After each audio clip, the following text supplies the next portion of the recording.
This is Justin Scoop on Monday, October 6th, 2025. Let's zoom in on the daily of SPX. So we did get that bull candle. We almost pushed into a new all-time high today. Really, so we gapped up, traded around a little bit, pushed up, but then stayed just underneath all-time high. So this is definitely a rest. There's some consolidation here. This is technically an inside candle of Friday. And it's very possible here that we'll continue to push up and just keep on running. Maybe 6,800 would be next. We'll have to wait and see. We have been above the 5 exponential, closing above for 1, 2, 3, 4, 5, 6, 7 days. So we're doing pretty good. Last time we were closing above it was 1, 2, 3, 4, 5, 6, 7, 8, 9, 10, 11, 12, 13, 14. Where is this one? 14, because this one was not above. So we've gone and stayed above, closing above the 5 for quite a bit. Like, look at this run that we got on here, starting here and finishing on this candle. So it can stay above for a while. It would be nice for it to rest, but you had a couple bear candles, you had an inside candle. That's enough of a rest. So we could go higher. Now, if we do gap down, which is kind of what I was looking for, if I zoom way back out and come back way over here, I liked kind of the setup similar to these three candles where you had some upper wick, had a high wave candle, new all-time high, and had this similar candle just where it is. It opened up, traded up, made a new all-time high, and then closed kind of right at it. This is still kind of very similar to what we just did. And then I was saying, well, a gap down and a little bit more of a pullback, that'd be really nice to see. So if you kind of picture what that is, you don't have the upper wick on this candle, but I do like you've got this wick here and then an inside candle. Really didn't close as strong as that one, but the same thing happened next. We're gap down, trapped. So we'll see if we get any sort of gapping down, trapping tomorrow, especially when we get back below the 5. I think that'd be something. All right, zooming into today. So because we did gap up, we initially just sold off some. We kind of pulled back, and that was about it. We did pull back a little bit, and then I'm trying to get the tool, the drawing tool. There you go. So we pull back like that, kind of a downtrend like this. Put a really nice, not hammer. What is that one called? Can't remember the name of that candle right now. A nice strong bull candle coming out of this, and didn't even really get a retest. Like, it would have been nice had it retested a little bit and then come back up, and it didn't really retest that at all. It just started to run. So that started to run, went sideways quite a bit through here, continued to break out, and then you get this sort of S curving up. That went sideways again. Was it looking like it was going to roll over? Not really. We had a low here, pretty much held the low here. You could have been buying at this low, looking for some more bullishness. And then we got really close to 67.50 here, and that's where we really kind of just pulled back a little bit bigger. Seeing a bit of a, I guess not a wedge, because it was relative highs through here. We did push up a little bit more, a little bit of a wedge there. Anyway, that's kind of the framework I'm seeing for today. If I zoom out of this, and then let's go look at, you know what, we'll just look at both the calls and the puts. So this is the 67.50 call on the bottom left, 67.50 put bottom right. You can see kind of where the levels lined up. So you had some support coming in there. There was some resistance there, trapping some folks there. Had some lower wicks that turned into buyers. Another opportunity to buy for $1 right in here. That would have been right in there. That would have been a nice move. That ran up nicely, but it just didn't go too far. So like all of this buying was kind of all of this. It went from maybe $1 to maybe 3, little maybe close to 4 there. Like, that wasn't very much for as strong of a bullish move as this was, from like 67.20 all the way up through. So the low today was 67.17 and 87 cents, and the high was right under 67.50 for a move that was more than 30 points. To have this 67.50 call only move by about $2, that kind of sucks. Like that's not very much. So unfortunately, the 67.50 call would not have been the right one to be in. Um, I'm looking here as we ran into some of this resistance. You're kind of putting in a low here, a little bit of a lower low. You would have been able to buy this at 4, but not really much else, not much less. Um, I think maybe the 67.45 would have been a better option to get into. Um, no, the 67.45, because it would have been out of the money a little bit more.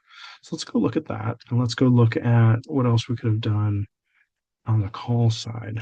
So, okay, so this got a little cheaper, not quite down to 1. The low here was a little bit below 2. How about 67.40? 67.40, it came down to 1, but again, it didn't move up very high. And then let's see, how about 67.40 in the call? Okay, so this didn't come down to $1. This came down to 195. So this was totally a balancing act sort of day. Like what's the move actually going to be? This had a really that moved nicely. This looks close to one of those that you could have been buying at the dollar mark. So buy at 2, buy at 3, buy at 4, buy at 5, buy at 6, buy at 7. Yeah, so this is one of those that stepped up. You could have had an entry every dollar. It's really hard to see on the log scale. Let's turn log scale off of the price access. I'm trying to get better at remembering what that is. Okay, I'm just going to draw it back in. So buying at 2, buying at 3, buying at 4, buying at 5. 5 would have been anywhere in here. Buying at 6, buying at 7, and then yeah, 8 wouldn't have worked. So 8 would not have worked up here. So 2, 3, 4, 5, 6, 7 would have been pretty good. And each time flipping it out for what? Like you're trying to get back to 9 with the opening price up here at 9. That would have worked there. So if you're going for 2 each time, so from 6 up to 8, from 5, so 5 up to 7. Now that would have worked here. So then the next time would you have been looking for 6? Would have been stopped out, possibly. 4 up to 6, and then this was 3 trading up to 5. That would have worked, and then 2 going up to 4. Yeah, so flipping it out for 2 each time. So 2 there, 2 there, 2 there.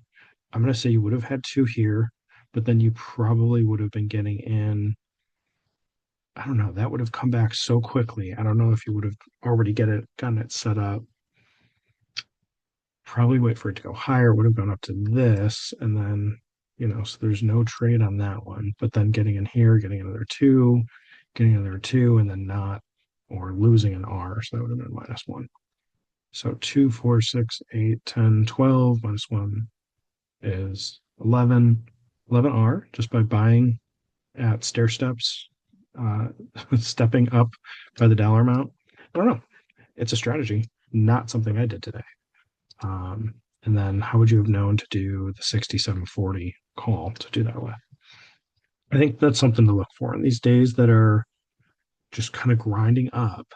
Um, what's the kind of setup that's going to repeat? So that's something I'll have to study more to see. How would you have predicted it to do that? I'm curious. So like the shape of today's candle here, that looks similar to this. We're kind of going up and to the right from another bear candle with some wicks. Would it have worked on this day to do something like this on one of the options? And how would you have found the option? And then how would you have known when to get in, when to get out. And I think a lot of it just comes back to reading the chart, reading the S curve, and trying to see now on the way back down with the puts, what would have given you any opportunity. I think buying at $1 and flipping it out, this still would have only flipped you out by a little more than double. So buy at one, sell at two. Um, I would have thought it would have pushed up to a new all-time high today. It got really close. And yeah, it would have just sunk this a little bit further. So right in here, but gave you another opportunity to get in. It's weird. Why is it not moving? There we go. So give another opportunity with that bull candle on the 3 minute to get in at a little bit lower price, or still get in at $1 again here. So I think just recognizing what's the range, what's the situation, and the time of the day. Those are key takeaways for just having the right option and getting the right price on it.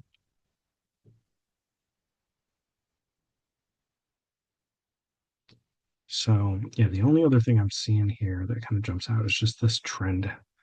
Um, so talked about stepping up through that. Didn't I guess it kind of I can kind of see that.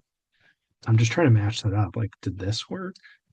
It's kind of doing something like that throughout the day, that kind of uptrend, and then this down angle.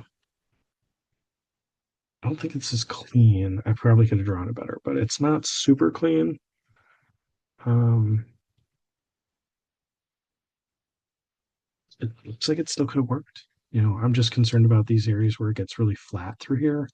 What's it doing? That got flat, that got flat. When this got flat, I feel like that compressed.